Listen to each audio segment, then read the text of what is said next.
नमस्ते दोस्तों, आज हम देखने जा रहे हैं मैडक सुपरनैचुरल यूनिवर्स की सबसे बड़ी फिल्म स्त्री पार्ट 2। ये फिल्म हाल ही में रिलीज हुई थी। हम फिलहाल फिल्म के IMDb के बारे में बात नहीं करेंगे क्योंकि फिल्म नई है। इस यूनिवर्स की टोटल 4 मूवीज हैं। चाहे तो आप देख सकते हैं, सभी मूवीज की एक्सप्लेनेशन मेरे चैनल पर है और ये फिल्म इस साल की सबसे बड़ी फिल्म बन गई है। मैं आपको पहले ही बता देना चाहता हूं कि वीडियो स्पॉइलर है। चलिए दोस्तों, बिना समय बर्बाद किए कहानी की ओर आगे बढ़ते हैं। कहानी की शुरुआत पिछली कहानी की लास्ट सीन से होती है, जहां पर हमने देखा था कि स्त्री चंदेरी शहर में फिर से लौट आई थी, लेकिन वो अपनी मूर्ति को शहर के बाहर देखती हैं, जिस पर ओ स्त्री रक्षा करना लिखा हुआ था। और ये देखने के बाद वो वहां से चली गई थी। लेकिन स्त्री वहां से जाने के बाद ही हम जंगलों के बीच जमीन के अंदर से किसी को बाहर निकलते हुए देखते हैं। फिर उसी तरफ देखते हैं कि चंदेरी शहर में रात को एक मॉडर्न लड़की घर से बाहर निकलकर सिगरेट फूंकने लगती है और जब वो वापस जा रही होती है, तभी उसे किसी के सीटी बजाने की आवाज सुनाई देती है। जब वह लड़की पीछे मुड़कर देखती है, तभी लड़की को अपने सामने खड़े एक व्यक्ति की आकृति दिखाई देता है और फिर फुटबॉल जैसी चीज लड़की के पास लुढ़कते हुए आ जाता है। जब वह लड़की अपने हाथ में लेकर उस चीज को देखने लगती है, तब हम देखते हैं कि वह चीज एक दानव का सिर होता है और फिर अलौकिक शक्तियों से उस लड़की को अपने आयाम में खींचकर ले जाता है। इसके बाद कई साल बाद सीन शिफ्ट होता है और हम देखते हैं चंदेरी शहर। चंदेरी शहर में अब स्त्री की एक बड़ी मूर्ति बनाई गई है और शहर के लोग भी स्त्री की मूर्ति की पूजा करते हैं। अब शहर की लड़कियां भी पहले से ज्यादा मॉडर्न हो गई हैं। इधर विक्की के दोस्त बिट्टू के अब चित्ती नाम की एक मॉडर्न GF भी हैं। वही अगर विक्की की बात करें तो उसने जब से ही चंदेरी शहर को स्त्री की प्रकोप से बचाई है, तब से ही वो चंदेरी शहर का रक्षक बन चुका है। विक्की अभी भी परिणीता से प्यार करता है और जब भी वो किसी को देखता है, वो उसे परिणीता के रूप में कल्पना करता रहता है। विक्की की डैड भी उसे शादी करने के लिए कहता है क्योंकि इस शहर की लड़कियां धीरे धीरे करके दूसरे शहर जाकर शिफ्ट होने लगे थे। लेकिन विकी शादी के लिए इंटरेस्टेड नहीं होते हैं। और जन्ना के बारे में तो हम पहले से ही जानते ही हैं। वो अब भास्कर के साथ दिल्ली में है। उसी तरफ हम रुद्र भैया को देखते हैं। उसे एक गुमनाम लेटर मिलता है। पहले तो रुद्र भैया को लगा कि वह लेटर शमा ने भेजी होगी, लेकिन जब रुद्र भैया लेटर को खुलकर देखता है, उस लेटर में उसे चंदेरी पुराण की वही गायब हुए पन्ने मिलता है। आपको याद ही होगा, पार्ट 1 में हमने देखा था कि चंदेरी पुराण की किताब में कुछ पन्ने गायब थी और साथ ही उस लेटर में एक सीक्रेट मैसेज भी होता है जिस पर लिखा हुआ था कि वो आएगा। और रुद्र भैया को नहीं पता था कि चंदेरी पुराण के पन्ने किसने गायब किया था और इतने दिन बाद क्यों इन पन्नों को भेजा है। इसलिए उसे लगता है कि अब चंदेरी शहर में फिर से किसी नई खतरे आने वाला है। और जब रुद्र भैया ये बात विक्की को आकर बताता है, विक्की परिणीता के प्यार में पागल रुद्र भैया के बातों पर इतना ध्यान नहीं देता है। आगे हम देखते हैं बिट्टू विक्की को लेकर रात को चित्ती से मिलने जाते हैं और बिट्टू चित्ती के कमरे में आता है। फिर उसे लोरी सुनाता है और चित्ती सो जाती है। और बिट्टू जब उसके घर से निकलकर विक्की के साथ वापस अपने घर जाने वाला होता है, तभी हम एक आकृति को देखते हैं जो कि छत से चित्ती के कमरे में घुसता है। उधर चित्ती को अपने कमरे के अंदर किसी की सीटी बजाने की आवाज सुनाई देती है, जिससे कि उसका नींद टूट जाता है। और जब चित्ती अपने बेड पर सरकटा को देखती है, वो डर के मारे जोर से चिल्लाने लगती है। उधर विक्की और बिट्टू भी चित्ती की चीख सुनकर उसके कमरे में पहुंचते हैं, लेकिन तब तक वो दानव चित्ती को दीवार तोड़कर ले गया था। जब सभी चित्ती को बाहर ढूंढने लगते हैं, जहां सभी देखते हैं कि एक जगह पर रुद्र भैया पहले से ही किसी की पैरों के निशान को देख रहा था। फिर रुद्र भैया सभी को बोलता है कि ये पैरों की निशान किसी दानव का है। साथ ही वहां पर एक नशेड़ी भी था और वो नशेड़ी उन्हें बताता है कि उसने देखा है कि उस लड़की को सरकटे ने ले गया है। इसी बीच विकी वहां पर किसी को देखता है। फिर उसके पीछे पीछे उसी खंडर में आ पहुंचता है जहां पहली बार उन लोगों ने स्त्री का सामना किया था। और वहां पर उसकी मुलाकात परिणीता से होती है, जो उसे बताती है कि उसे पता है चित्ती और बाकी लड़कियों को सरकटे ने ले गया है। और साथ ही बताती हैं सरकटे ने ही उस वैश्या को मार के स्त्री बनाया था। और कहती हैं विकी को उसकी मदद करनी होगी ताकि वे सरकटे को रोक सकें। इसके बाद विक्की रुद्र भैया के पास पहुंचता है और उनसे वही लेटर को मांगता है जो उन्होंने उसके पास पहले लेकर आई थी। फिर रुद्र भैया उस लेटर को पढ़ने लगता है जहां उन्हें सरकटा के बारे में अच्छे से पता चलता है। सरकटा, जिसका नाम चंद्रभान था, चंद्रभान चंदेरी का मुखिया था। साथ ही वो बहुत ही ज्यादा घमंडी और अय्याश शराबी भी था। लेकिन इतना ही नहीं, उनके अकॉर्डिंग औरतों को सिर्फ घर का काम करना चाहिए और जब चाहें तब मर्दों के साथ सोना। चंद्रभान अपने साथियों के साथ वैश्या का मुजरा देखने जाया करता था। लेकिन जब एक दिन वो वैश्या शादी करने की कोशिश की थी, तब चंद्रभान और अपने साथियों के साथ मिलकर पहले तो उस वैश्या की प्रेमी का गला काट दिया था और फिर उनके छोटी सी बेटी के सामने ही उन दोनों को आग में जिंदा जला दिया था। इसके बाद वो वैश्या स्त्री बनके वापस आई और चंद्रभान के साथ साथ उसके साथियों का गला काटकर 2 गज जमीन के नीचे गाड़ दिया और वे लाशें आज भी गड़ी हुई हैं, लेकिन कहां पर हैं यह आज तक कोई नहीं जानता। फिर विकी उनसे कहता है कि अगर हमें उस सरकट्टे को हराना है तो स्त्री को बुलाना होगा। उन्हें स्त्री तक एक ही आदमी पहुंचा सकता था और वो है जना, क्योंकि जना के अंदर स्त्री का कुछ अंश रह गया था जब स्त्री ने उसे पहली बार अपने वश में की थी। फिर विकी और बिट्टू जना को ढूंढते ढूंढते दिल्ली में भास्कर के यहां पहुंच जाते हैं। आपको याद ही होगा, भेड़िया मूवी की मिड क्रेडिट सीन में हमने देखा था कि विकी जना को ढूंढते हुए भास्कर के यहां पहुंच गया था और वहां पर उन्हें भास्कर भी दिखता है जो कि भेड़िया के रूप में था और उन्हें देखते ही भेड़िया वहां से भाग जाता है। दोनों ही जना को बहला फुसलाकर चंदेरी शहर में ले आते हैं और रुद्र भैया के पास ले जाते हैं। फिर सभी जना को सारी सच्चाई बता देता है और जना को कहता है कि वो स्त्री को बुलाने में उनके मदद करें। जना तो पहले उनके मदद करने के लिए तैयार नहीं होता, लेकिन आखिर में वो भी उनके मदद करने के लिए तैयार होता है। फिर सभी स्त्री की खोज करने के लिए उसी पुराने खंडर में पहुंच जाते हैं। यहाँ सरकटा सभी को डराने लगता है और जना को लगभग मार ही डालता है। कुछ देर बाद जना फिर से वापस जिंदा हो जाता है और ये देखकर सभी हैरान रह जाते हैं। फिर जना सभी को वहां से भागने के लिए कहता है, क्योंकि जना को यह एहसास होता है कि सरकटा उनके आसपास ही है। फिर सभी उस खंडर से बाहर निकलकर अपनी जान बचाकर भागने लगते हैं, लेकिन सरकटा भी उनके पीछा करने लगता है। लेकिन किसी तरह से सभी लोग सरकटे से अपनी जान बचाकर भागने में कामयाब हो जाते हैं और चंदेरी शहर में आ पहुंचते हैं। फिर सभी एक जगह पर आकर छुप जाते हैं। कुछ देर बाद सभी को लगता है कि सरकटा अब वहां से चला गया है, इसलिए सभी इधर उधर देखने लगते हैं। लेकिन तभी सरकटा उन्हें ढूंढते हुए चंदेरी शहर में पहुंच जाता है और सरकटा जब विक्की को पकड़कर मारने की कोशिश करता है, तभी वहां पर परिणीता की एंट्री होती है।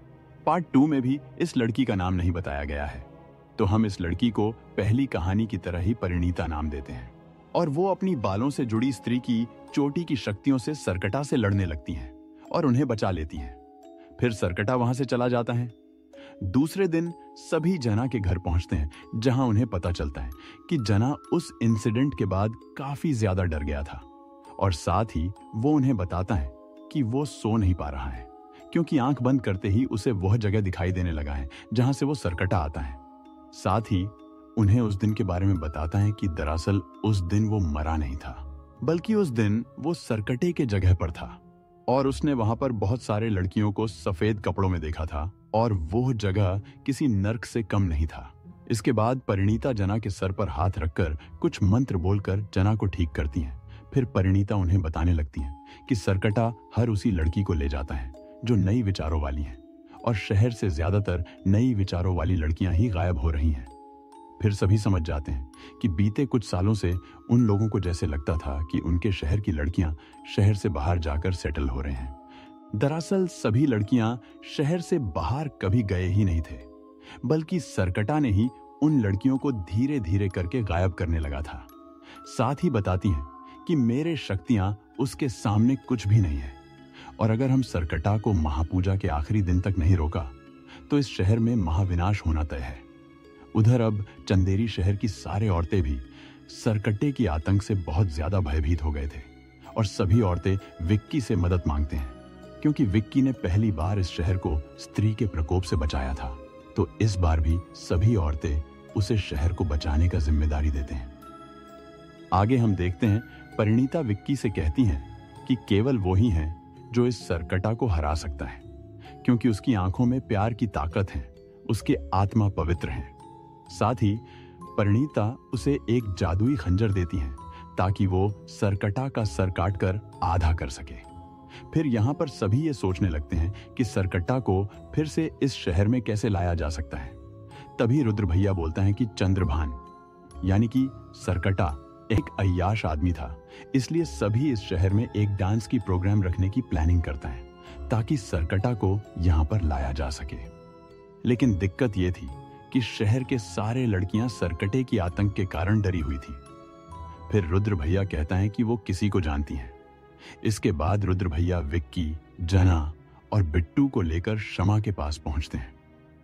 आपको याद होगा पार्ट 1 में हमने रुद्र भैया को फोन पर किसी शमा नाम की लड़की के साथ बातें करते हुए देखा था, और ये वही रुद्र भैया का शमा होती हैं।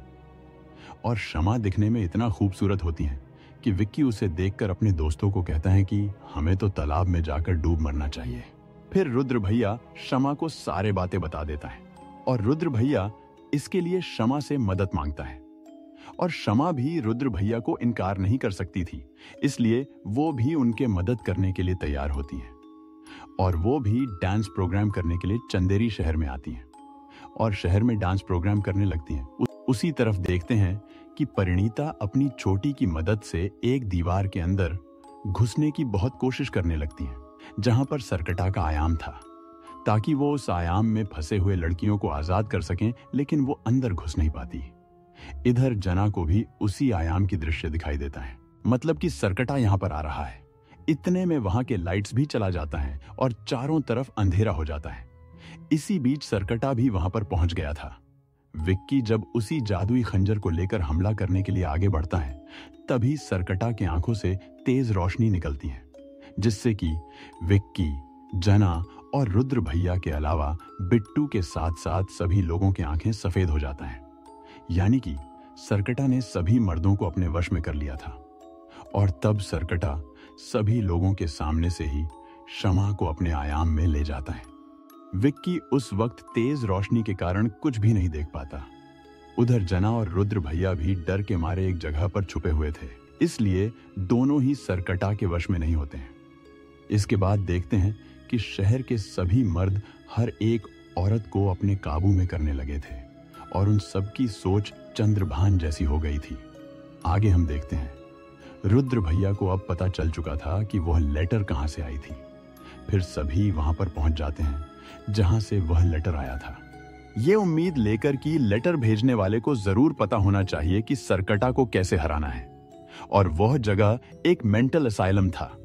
वहां पर उनके मुलाकात एक पागल आदमी से होती है और ये आदमी उन्हें यह बताता है कि वो चंद्रभान के वंशज से हैं और काफी साल पहले उसने ही चंदेरी पुराण के पन्ने गायब किया था, ताकि किसी को चंद्रभान के बारे में पता ना चले और उसकी खानदान की बदनामी ना हो। लेकिन उसे पता था एक दिन जरूर चंद्रभान यानी कि सरकटा लौटने वाला है, इसलिए वह पन्ने एक लेटर के जरिए चंदेरी भेज दी थी, चेतावनी के साथ।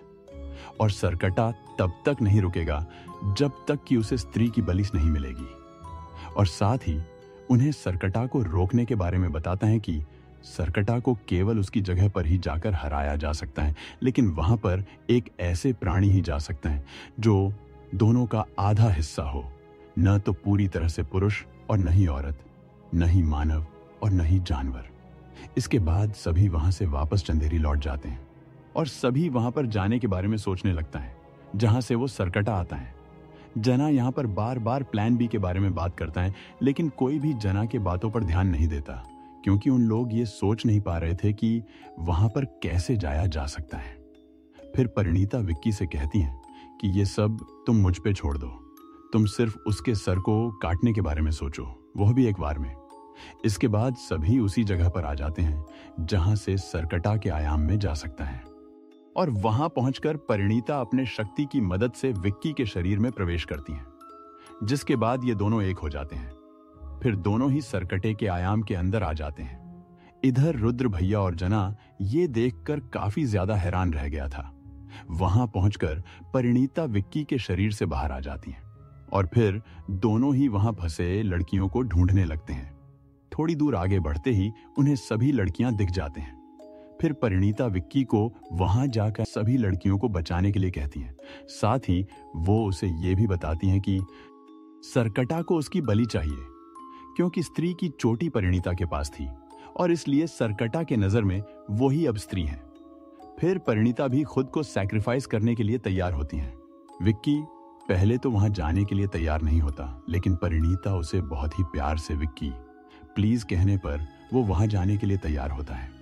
उसी तरफ देखते हैं, यहाँ अंदर यानी कि सरकटा के आयाम में जो कुछ भी हो रहा था, जना अपनी दृश्य शक्ति की मदद से रुद्र भैया को सारे बातें बता रहा होता है। इधर विक्की जब वहां पर पहुंचता है तभी परिणीता के पास सरकटा आ जाता है और अपने शक्तियों से परिणीता के साथ बाकी सभी लड़कियों की आत्मा यानी शक्तियों को खुद के अंदर लेने लगता है। जब विक्की ये देखता है तब वो गुस्से से भागते हुए परिणीता के पास आकर उसी जादुई खंजर से सरकट्टे के ऊपर वार करके सरकट्टे का सर को 2 हिस्सों में काट देता है। अब दोनों को लगता है कि सरकट्टे का चैप्टर क्लोज हो गया है, लेकिन ऐसा नहीं होता। सरकट्टे का सर 2 हिस्से होते ही वह सर अब 2 सर बन जाता है और वे जितने बार भी सरकट्टे के सर को काट रहे थे उतने बार ही वह सर बढ़ता ही जा रहा था। दोनों ही ये देखकर हैरान थे। वे कुछ भी समझ नहीं पा रहे थे कि अब क्या किया जाए। इसी बीच सरकटा के सर उन दोनों पर हमला कर देता है और दोनों ही सरकटे के सामने कमजोर पड़ रहे थे। लेकिन उसी वक्त भास्कर वहां पर आ जाता है और भास्कर यहां पर इसलिए आ पाया था क्योंकि वो आधा इंसान और आधा जानवर होता है और यहां हम जना के प्लान बी का मतलब भी समझ जाते हैं। इसके बाद भास्कर भेड़िया बनकर एक एक करके सरकटे के सभी सर को नष्ट कर देता है। इसके बाद वहां पर सरकटा के शरीर आ जाता है और सभी सरों को अपने अंदर ले लेता है।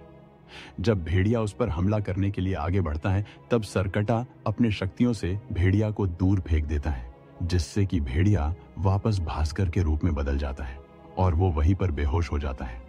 इसके बाद परिणीता ये देखकर वो भी सरकटा के ऊपर हमला करने के लिए आगे बढ़ती है और उसे रोक के रखता है। तभी विक्की भी वही जादुई खंजर से सरकटे के दिल पर वार करता है, लेकिन सरकटा इतना शक्तिशाली था कि उसे कुछ भी नहीं होता और सरकटा विक्की को भी दूर फेंक देता है, जिससे कि विक्की नीचे गिर जाता है।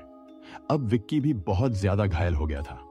फिर सरकटा परिणीता को पकड़कर उसकी चोटी उखाड़ फेंकता है और ऐसा करते ही परिणीता बहुत ही ज्यादा कमजोर हो जाती है। फिर सरकटा उसकी गर्दन पकड़कर उसे मारने की कोशिश करने लगता है। तभी परिणीता जोर से मां बोलकर चिल्लाती है और फिर हम देखते हैं कि परिणीता की चीख सुनते ही वहां पर स्त्री आ जाती है। यहां हमें पता चलता है कि परिणीता स्त्री की ही बेटी होती है। स्त्री आते ही सरकटे के ऊपर हमला करती है और यहां सरकटा स्त्री के सामने कमजोर पड़ता है और फिर इसी बीच विक्की चट्टान से उसी तलवार को निकाल लेता है जिस तलवार से स्त्री ने कई 100 साल पहले चंद्रभान यानी सरकटा का गला काटा था। और फिर विक्की वह तलवार स्त्री के हाथ में दे देता है। इसके बाद स्त्री अपनी शक्ति से पहले तो सरकट्टे के शरीर को लावा में ले जाकर जला देती हैं और फिर सरकट्टे के सर को तलवार से 2 टुकड़ों में काट देती हैं, जिससे कि वह सर लावा में गिरकर नष्ट हो जाता है। इसके बाद स्त्री विक्की को देखती हैं और देखते ही उस पर हमला करने के लिए आती हैं, लेकिन परिणीता विक्की के सामने आकर खड़ी हो जाती हैं।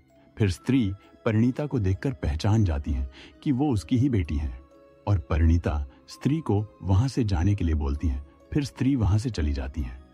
आगे हम देखते हैं सभी वहां से बाहर निकलते हैं और साथ ही बाकी सब लड़कियां भी अब सरकटे के कैद से आजाद हो गई थी और सभी वापस चंदेरी शहर की तरफ लौटने लगते हैं। इसी बीच हम देखते हैं भेड़िया भी सभी के पीछे होता है और वो हाउल करके जंगल के अंदर चला जाता है। आगे हम देखते हैं विक्की परिणीता को छोड़ने के लिए उसी जगह आते हैं जहां पहली बार विक्की ने परिणीता को छोड़ने के लिए आई थी। यहां परिणीता विक्की को अपनी असलियत बताती हैं कि वो एक चुड़ैल हैं और वो स्त्री की बेटी हैं। साथ ही बताती हैं कि वो अपनी मां यानी स्त्री को मुक्ति दिलाना चाहती थी, इसलिए वो विक्की के पास आई थी। विक्की उसे प्रपोज करता है और उसे जाने से रोकती है, लेकिन परिणीता नहीं रुकती। इसके बाद परिणीता अपना नाम विक्की के कान पर बोलती है और फिर वो विक्की के सामने से गायब हो जाती हैं। उसी ओर हम भास्कर को जंगलों में देखते हैं जो कि नग्न हालत में है और जना उसे कपड़ा देने के लिए आता है और दोस्तों आपको याद ही होगा, ये सीन हमने मुंजिया मूवी की मिड क्रेडिट सीन में देखा था। जना भास्कर को मुन्नी नाम की ब्रांड की चड्डी देता है और जब भास्कर चड्डी के नाम लेता है तभी जंगल के अंदर से मुंजिया ने मुन्नी नाम सुन लिया था। फिर भास्कर जना को परिणीता से सेटिंग करवाने के लिए कहता है, लेकिन जना मना कर देता है, ये बोलकर कि वो उसका दोस्त की जीएफ है। फिर जना भास्कर को दिल्ली चलने के लिए कहता है, लेकिन भास्कर जना को बताता है कि दिल्ली में वैम्पायर आ गया है जो लोगों का खून पीता है। इसलिए जना चंदेरी में ही रहने के लिए डिसाइड करता है। इस मूवी की मिड क्रेडिट सीन में देखते हैं कि मेंटल इंस्टीट्यूशन में किसी ने सरकटा के अवशेषों को एक रहस्यमय पॉट में पहुंचाते हैं, जहां उसके वंशज यानी उसी पागल आदमी जो अवशेषों से धधकते धुएं को अपने अंदर लेते हैं और अंदर लेते ही वो पूरी तरह से बदल जाता है। और दोस्तों इस मूवी की कहानी यहीं पर खत्म होती है। चलिए फिर मिलते हैं।